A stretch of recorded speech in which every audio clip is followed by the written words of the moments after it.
Today's show is what I call throw out the rundown, or in this case, what I was going to talk about, because Damon Williams is going back. I can't believe this stuff. You are Locked On College Football with Spencer McLaughlin, your daily podcast on all things college football. Part of the Locked On Podcast Network, your team every day. Welcome, everybody, to another episode of Locked On College Football. I'm your host, Spencer McLaughlin. Thank you all so much for making this your first listen or your first view every day. It is part of the Locked On Podcast Network, your team every day, the number one sports podcast network out there. Thank you all so much, especially my everydayers, for helping make that the case. DJ Lagway is going to Baylor, as we all predicted. What's Washington doing in the portal? You'll hear Roman Tomashoff and I talk about that later. In a segment that we recorded before, Damon Williams decided to go back to Washington. Roman, first of all, what's LSU going to do? Get Dylan Raiola?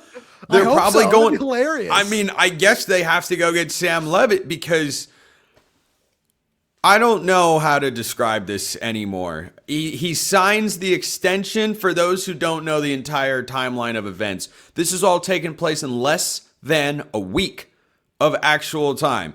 Announces he signed an extension to return to Washington. 48 hours later, at, we'll call it an inopportune moment, announces that he is leaving Washington. Is reportedly getting an offer from LSU in the $6 million range. And then decides, I'm going back to Washington. The Huskies were going to sue him for breach of contract. I don't know if they would have won that particular case. And now Damon Williams is going to start for Washington in 2026. Roman, are Husky fans going to welcome him back? I will see. There's like 8 months between now and then. The early returns have certainly not been pretty, but I do want to push back on one thing you just said, Spencer. Okay. I feel like they might have had a pretty solid case, because in the conversation that you and I recorded earlier today, which, if your everydayers are curious, is live over on Locked On Huskies, because there is so much going on there. I think that he sat down with the representation that he hired on Thursday morning, and they said, hey, man, you might be kind of screwed. Let's figure out a way to bring you back to Washington. Or let's see if, these bridges that were kind of burned can be unburned. Let's make this be the agent that on Thursday morning announced he was dumping Damon Williams? No, I said the legal representation. I did not. Okay. I did not say the agent. I just wanted everyone to make sure we're on the same page, because we can't leave that detail out.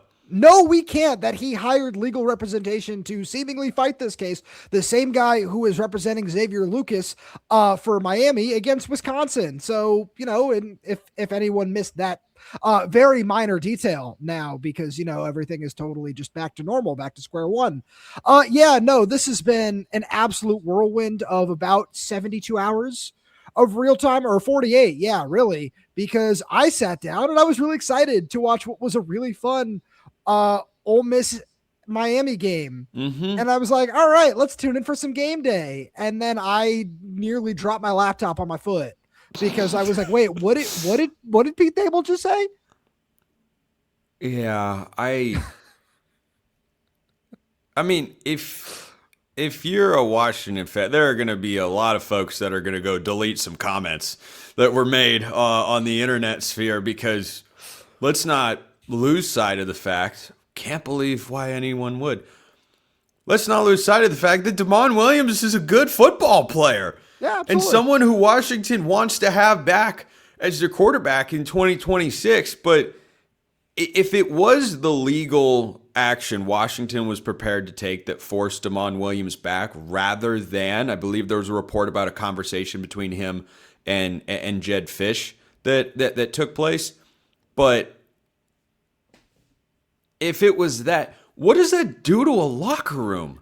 Well, this is a fun conversation to have, because I am sure that the long-standing relationship that Jedd and Damon have that go back to like his freshman year of high school certainly did play a part in this. Let's be very, very clear about that. But you pose a great question, because I'm 100% positive that this is something that did not go over very well, because, that's breaking news, isn't it? That players are frustrated when, oh, hey, our quarterback, who our coach pumps up as a potential Heisman finalist kind of player, is coming back. And then, oh, wait, no, he's going to go hit the portal. Yeah. Don't love this. I think that there is a lot of smoothing over to do. And I think that with this announcement happening so quickly, that there is certainly a possibility that some kind of team meeting was held and maybe initial apologies have made. That's just me speculating at this point in time. But I think that is a conversation that needed to be had before things like that, as Washington's entire team was together for the women's basketball game as we record this late on Thursday night. So they were all in one place. What else comes of that and what comes next? It's anybody's guess. Have you seen Zootopia 2? I have, yes. Remember the scene where they have to go to the couples counseling and it's a big giant group therapy session? Maybe Damon Williams needs to go like one at a time with his offensive linemen and repair the relationship with each of those guys. To continue the Zootopia 2 references here, though, Please. I feel like they might end up like the Zebros and just start butting heads. Yeah, you're welcome for that one. Zebros. Yeah, I go back to what you mentioned earlier. There's 8.5 months between now and when Washington will play a real football game. But the spring game is going to be sometime in March, April or so. And generally, there are availability sessions for players. And if I were the SID of Washington, I'd start talking to DeMond now about what the messaging is going to be to the fans, because you do have to. I think if you're DeMond Williams, in all seriousness, work to repair relationships in and out of the locker room, because Husky Nation, as we had talked about on a show that wasn't evergreen for very long, they were turning on him, and I can't blame them for doing that. No, I don't either. Because they made a legitimately competitive offer, and he was saying, no, I want the very, very top, and now he comes crawling back to the Huskies, and yeah, okay, it's all good. You can't walk back in like George Costanza after he gets fired and show up on Monday and be like, how you doing? Hey, guy. Hey, didn't you quit? Me? No, that's somebody else. I didn't quit. That's not going to work. And there will be a lot of new faces who don't have any interaction to this and probably, frankly, probably only know it as you and I do of just reading the stuff from afar, the transfers that Washington's bringing in. But there are going to be a few returners that he's got to talk to and say, hey, man, I screwed up and I want to be here. And you can't just say it. You better mean that stuff. I couldn't agree with you more. Let me add another layer to this, where it's Washington's roster acquisition, the transfer portal. That's not done. What about guys that are coming in on visits? Washington still needs to add a couple of pass rushers.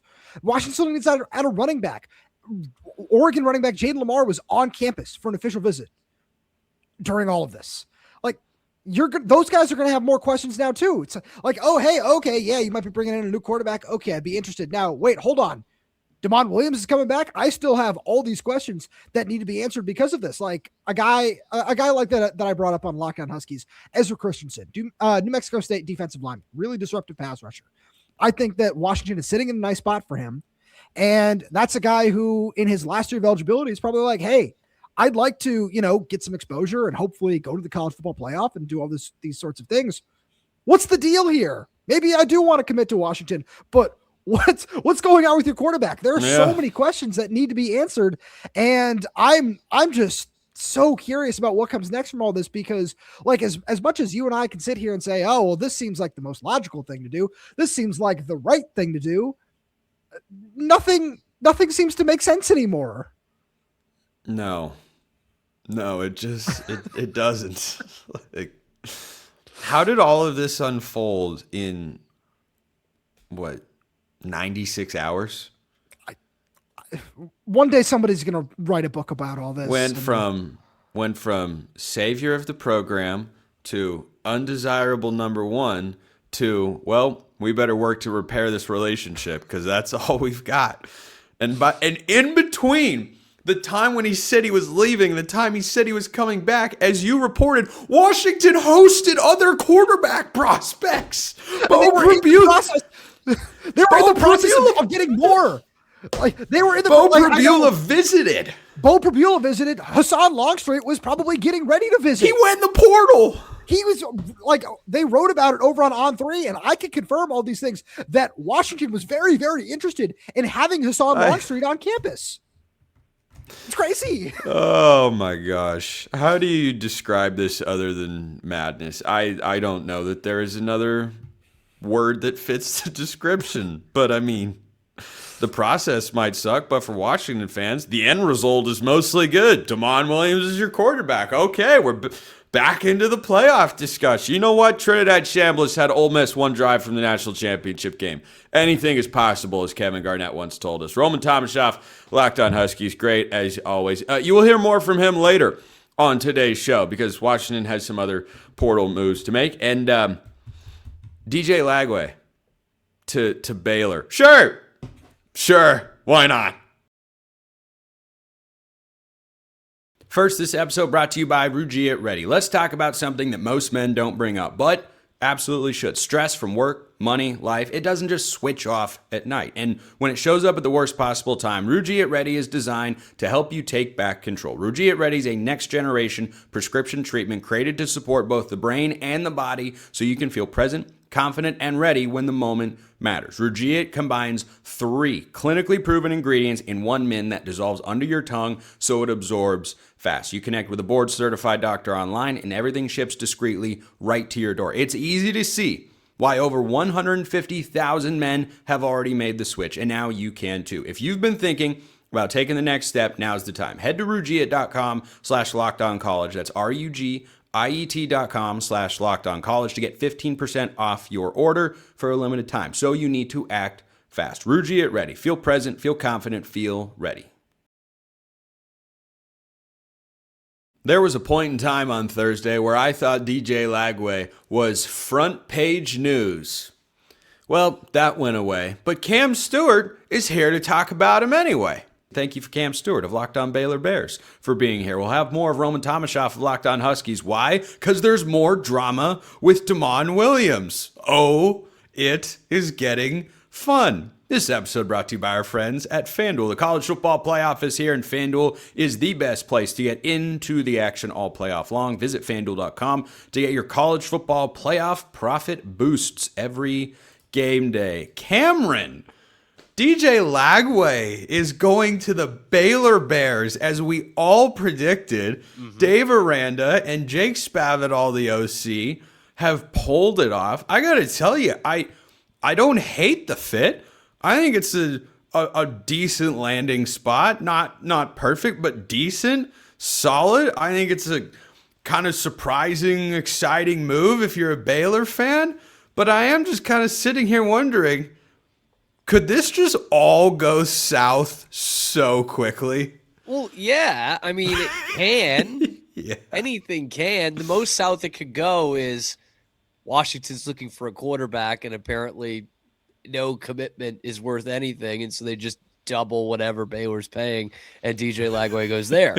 That, weirdly enough, in the Pacific Northwest is the most south that it goes for Baylor. But look, when you talk about where Baylor was at, this is as good as you could have struck it, man. Like, you didn't really think quarterback near the top of your list when you went into the transfer portal, even though you had a bunch of inexperienced guys, but you did have guys you were high on, including Walker White, the Auburn transfer, and you're like, okay, he's going to be our quarterback, and we'll figure it out. We need to fix offensive line, defensive line, linebacker, wide receiver, all these other different positions that they still need to fix. Is that it?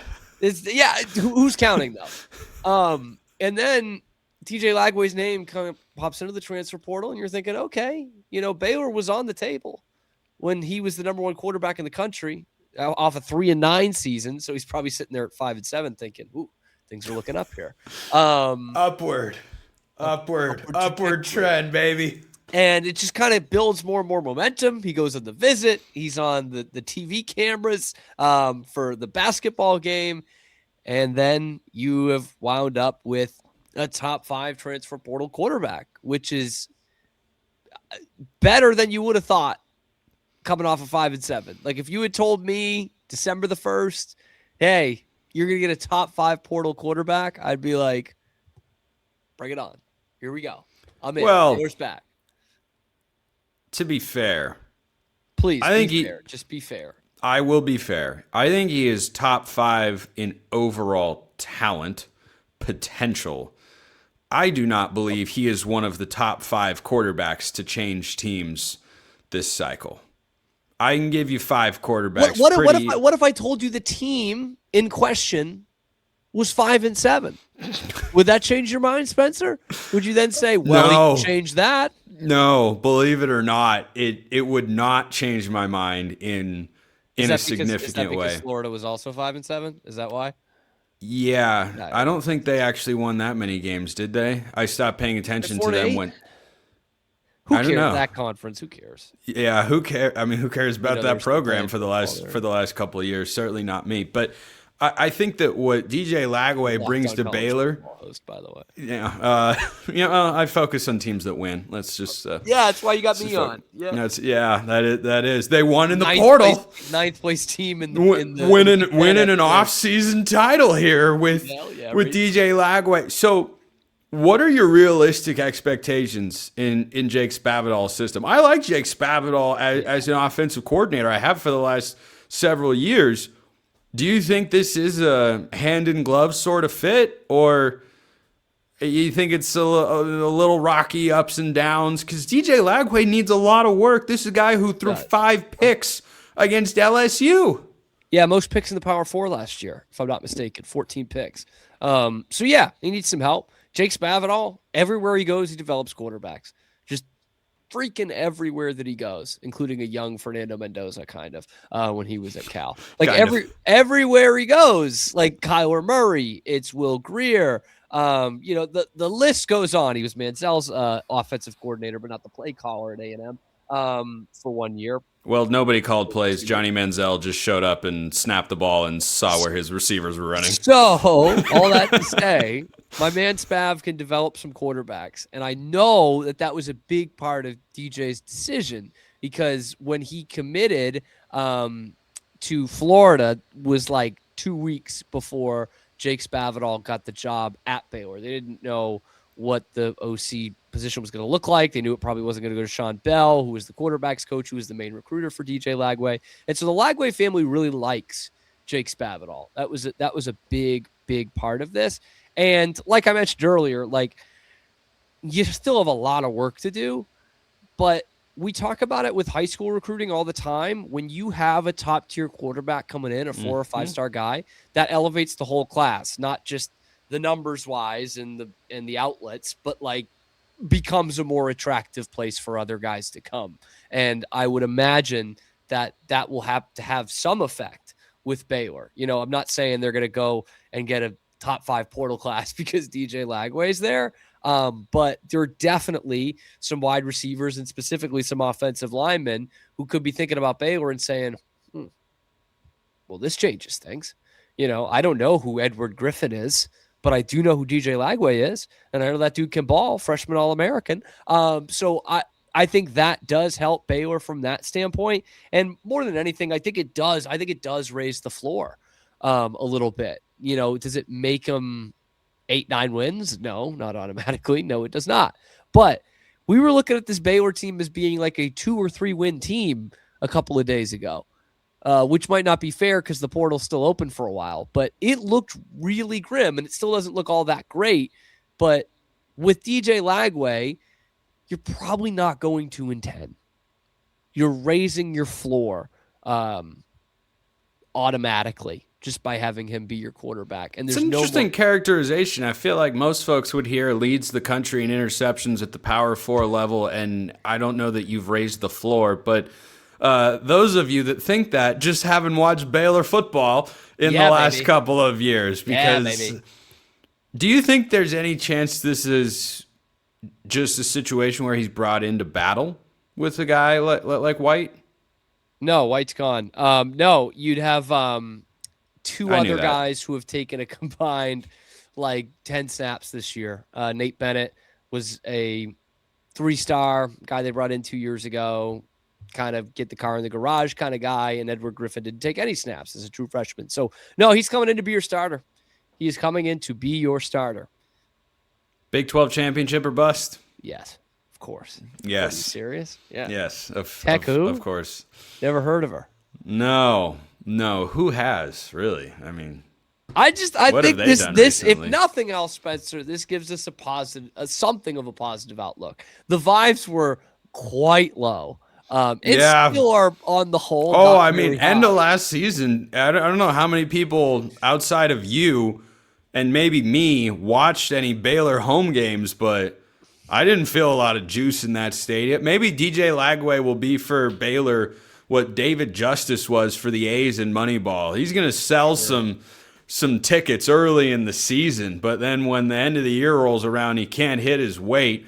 It's going to feel a little bit different. But hey, Baylor needed some juice, and one of the top available quarterbacks goes to the Bears.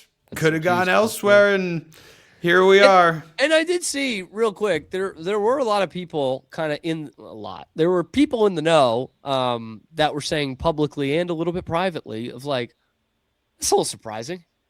Thought there'd be a better market for DJ Lagway, better, bigger programs is what they were saying. Obviously, they didn't have a good year, but Florida State would fit that bill. And here's Baylor, legacy school. It's his dad's school. Florida State opted for Auburn's backup before Florida's starter. Another guy Baylor was interested in, by the way, Ashton Daniels. Yeah. And you want a guy that's not going to raise your floor? Ashton Daniels is the guy. No, he's not going to raise your ceiling, but he will raise your floor. I don't think he's going to do that either. He's fine. He never wins, bro. You're gonna give me a DJ Lagway. He's at Stanford and Auburn. Yeah, and he's there, and they go 9-27. Man, I don't. Yeah, because he was at Stanford with a coach who's been fired, and Auburn with a coach who, wait for it, was also fired. I think there's more at play there. I'm not saying he's great. He's just he's fine. He's fine. Cam Stuart is fine with DJ Lagway. First, this episode brought to you by our friends at FanDuel. The college football playoff is here, and FanDuel is giving all customers even more ways to get in on the action every single game day of the playoffs. Because right now, every college football playoff game day, FanDuel users get a profit boost waiting for them in the app. Any college football game that you want to bet. Plus, they've got NBA, NFL. It's all over there at FanDuel. They've got you covered. Point spreads, point totals, money lines, prop bets, futures bets, anything that you want. FanDuel has you covered. And if you think that Indiana is going to roll Oregon, well, there's Indiana, -3.5. If you think Oregon is going to pull it off against the Hoosiers as an underdog, only the second time the Ducks have been an underdog this year. The other time, Penn State, they went on the road and won in double overtime. Then perhaps you'd like Oregon money line or Oregon +3.5 just to be safe. Whatever you're feeling, FanDuel has it for you. FanDuel is the best place to get into the action all playoff long. So visit FanDuel.com to get your college football playoff profit boosts every game day. Check them out at FanDuel.com. What else will Washington do in the portal? Well, Roman and I talked about that in the midst of all the drama yesterday before Damon announced his return. But it can't just be Damon Williams. Here's what else. Wrapping up here with Roman Tomashoff of Locked On Huskies. And Roman, the show must go on. Hi. How's it going? Hey, I hope things are going just great over there in hopped up on pre-workout, Husky man. Land. That's the only way I'm getting through these days. Yeah, I bet. I bet. There's a lot to cover right now, like drinking from a fire hose from a content creation standpoint. But, it beats having to dig down to the center of the earth and trying to find something to talk about. So anyway, let's put a bow on this Damon Williams drama with what Washington does next. Anything new to report on your end about the quarterback options Washington is going to consider? Because it doesn't seem, based on actions of the last couple of days from the staff, like they feel like the answer is on the roster. I do think that they just want to try to go out and find an experienced option is kind of the goal, which is why Bo Pribula was the first person to visit Washington, which happened on Wednesday. And I wouldn't be surprised if more names do start circulating as guys that are visiting. It has been confirmed that multiple guys are going to be visiting, but that information is just nowhere to be found at this point in time, at least as we record this. And I think Hassan Longstreet is a name I'm going to be watching very closely down at USC, because he's already been heavily mulling the transfer portal with Jaden Mayava. I know that's not necessarily an experienced option, but I just think that Jedd Fisch would certainly like to bet big on a high-profile talent, and there are several of those out there at this point in time. So I'm very curious to see how that's going to work out, but you ask about the roster. I'm really excited to talk about Washington's newest commit, and that's Virginia cornerback Emmanuel Carnley, because as you said, the show must go on. Right? Washington still had several holes to fill on their roster, and they've done a really good job of that so far in the transfer portal. They addressed getting some experience on the offensive line and Colt Dietrich from Sam Houston State. They get a kicker and a punter. They get a couple guys on the defensive line, and now they add one of the biggest needs, which is a veteran cornerback. And Emmanuel Carnley is someone I really, really like, because 6'3", 190 pounds, somewhere in that ballpark, fits really, really well in the system that not just Ryan Walters wants to run, but that secondary coach John Richardson absolutely loves to have, with these big, long corners on the outside who are incredibly aggressive, who love to play man coverage, had a pick and 8 pass breakups, I believe it was, this year at Virginia after transferring from Arizona. And that's one of the reasons this whole reunion probably came together, because he was at Arizona for his freshman year in 2024, decided to transfer out, goes to Virginia, where he starts in 2025, succeeds, and now he gets to reunite with John Richardson, who signed him out of high school. And I think this is a match made in heaven for Washington, not necessarily because he's already familiar, but pairing Emmanuel Carnley with sophomore Dylan Robinson, who's going to start on the other side, gives Washington the closest thing possible to what they were building in 2025 with Takario Davis and Ephesians Prysock on the outside. And Washington's defense took a major step forward under Ryan Walters this past season. And I think that having these guys, who both have several years of eligibility remaining, is a tremendous building block for what's next on the outside. I want to go back to the quarterback situation for a moment. Do you think there is any percentage chance that Washington does not bring in a quarterback in the transfer portal? No, they're going to do so. And I've seen some people argue the other side of, hey, you've got 3 guys on the roster who are all really talented. I say, yeah, absolutely. But you need to bring in some more competition. And if it is somebody who has some experience, that's great. DJ Lagway was a name I was really interested in, but he's at Baylor now. So that's obviously off the table. But I think that is really, really important. And not just from a standpoint of competition, but it's just to have more bodies in the room, because between the 3 guys on the roster, I cannot tell you off the top of my head if there is a single pass completion there. And it's because one of them is a true freshman. The other 2 are redshirt freshmen. One of them took snaps at the end of the bowl game. I think he had a couple of handoffs, which looked, completely crisp, if you ask me. Oh, yeah. Super crisp. Pristine execution. Absolutely. Shout out to Treston Keenan McMillan, man. No, but I do think it's really important just to continue to try to level up the competition in that room. And if it's a younger guy, say a Deuce Knight, for example, that'd be awesome, right? He does have a little bit of experience under his belt, and I think he'd be a really great offensive fit. If it's, a Bo Pribula or a Sam Levitt, somebody who's probably going to come in for 1 year, I think that's solid enough, right? Obviously, Sam Levitt is a very different case in terms of acumen than Bo Pribula at this point in time. But there is just so much going on right now that I don't think Washington knows who their number 1 target is at this point in time. And I don't say that as a standpoint of, they're reeling, they're scrambling, because they were blindsided by all of this, right? I think that they want to do their due diligence, get as many guys on campus as they possibly can over, let's call it, it's January 8th right now, the next 5 or 6 days, and do the vetting, do whatever possible because this was not something that they ever expected to happen. I think a lot of folks, with the way they talked about Washington this year, understandably so, looked ahead to 2026 and thought, well, that's a team that could make a push for the college football playoff. The non-conference schedule, I believe, once again, to my chagrin, is not exactly murderer's row. Am I correct on that front? Yeah, I'd say so. Yeah, okay. I mean, I'm glad Washington State is in there for the Apple Cup. I'm glad that rivalry is there. But that should be your second hardest game, not your hardest game. But, maybe the Big Ten will listen to me and also be like every other conference and mandate 10 Power 4 opponents in a season, which they should. And that's something I'll get to talk about a lot over the course of this upcoming offseason. But people were looking at that and saying, well, Jedd Fisch is going to be in year 3. Ryan Walters is a great defensive coordinator. I think we saw that this year.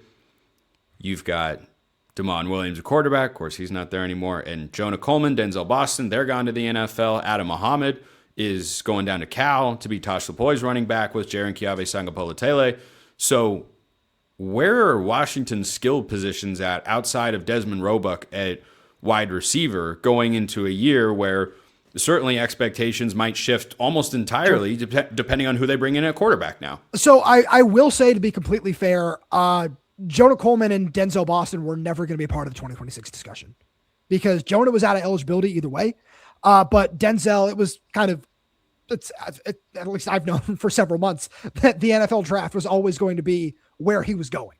Right. So that was always just part of this discussion. As I look at the skill positions, Desmond Roebuck, I'm glad you mentioned his name. The Adam Muhammad one is certainly a loss that stings, but I feel like running back, especially when you look at the transfer portal, is always going to be somewhat replaceable, just like the NFL views the position, in my opinion. I look at wide receiver. I think there are some names out there that Washington is very, very interested in at the position. Desmond Roebuck, again, I'm glad you bring him up, but I also would point at several other young guys. Rashid Williams, he's not necessarily a young guy anymore, but he missed the majority of the season with an injury. He's a guy this coaching staff is really high on. And then I look at sophomore Chris Lawson, former 4-star recruit, who I think was going to be competing with Raiden Vinesbright, who's transferred down to Arizona State for a starting job. But he missed most of fall camp with an injury. So didn't get to see much of him. He was really impressive in spring practice. And then Washington is also bringing in this trio of 4-star freshmen in Jordan Clay from Texas, Trez Davis from Louisiana, and Mason James from Oklahoma, who are all very, very talented. And I think are going to push for playing time right away. So if you add one guy with some experience to that room, I think you're really cooking with something. And that's something that I believe this coaching staff is selling to whoever the next quarterback might be.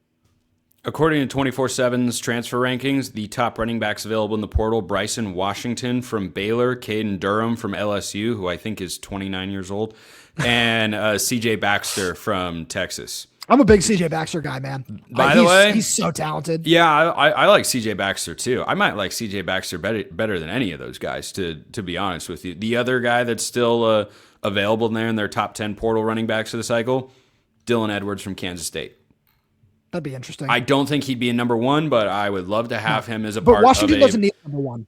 No, and I think bringing him in there as part of a backfield rotation is a really good place to be, presuming everything is okay with the injury. Let me throw one more name at you, Spencer, Hit just me with before it. we get out of here. Yep. Keep an eye on Jaden Lamar from Oregon. Oh, yeah. Curious, Lake Stevens, Washington Lake Stevens native. High School. Yeah. Former Yeah. 4-star from here in Seattle. I wouldn't be surprised if that's where Washington ends up going. I talked about that over on I Lockdown can see Huskies. that. 1 year of experience doesn't necessarily crowd the room for a couple of young guys they're really high on in Jordan Washington and Brian Bonner. Yeah, I could see that working. Lamar, again, I don't think he's a bell cow guy. He's solid. Like he'd be a solid pickup. Nothing He fills the special, need. but yeah, he would definitely fill a need. Roman Tomashoff, Locked On Huskies, great as always, my man. Appreciate everyone listening. I will see you next time, and until then, hope you all have a wonderful rest of your day.